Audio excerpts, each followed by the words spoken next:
Ya, kembali di Net Bali gagal melaju ke babak 8 besar Piala Presiden. Bali United fokus mempersiapkan tim untuk kompetisi Liga 1. Dalam waktu singkat, pelatih Hans-Peter Seller akan bekerja keras memperbaiki sejumlah kelemahan tim. Skuad Serdadu Tridatu kembali menggelar latihan di lapangan Banteng Seminyak Selasa pagi. Ini merupakan latihan perdana pasca kekalahan 1-2 di tangan Barito Putra Sabtu lalu. Kekalahan tersebut memupuskan peluang Bali United untuk melaju ke babak 8 besar Piala Presiden. Pelatih Hans-Peter Seller kini fokus mempersiapkan tim menghadapi Liga 1 yang akan digelar bulan April mendatang.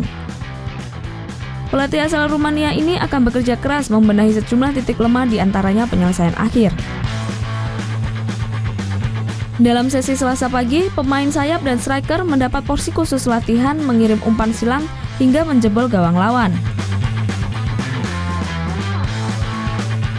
Actually, we start the pre-season today.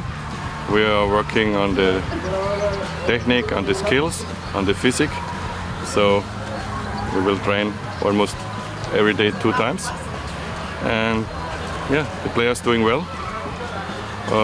And I'm sure we will improving fast.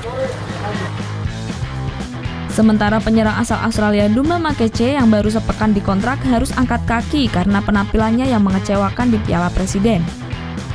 Kini manajemen Bali United sedang berburu pemain asing berkualitas yang bisa menjadi mesin gol Serdadu Tridatu. Muhammad Hasanuddin melaporkan untuk Net. Oke, sekarang udah.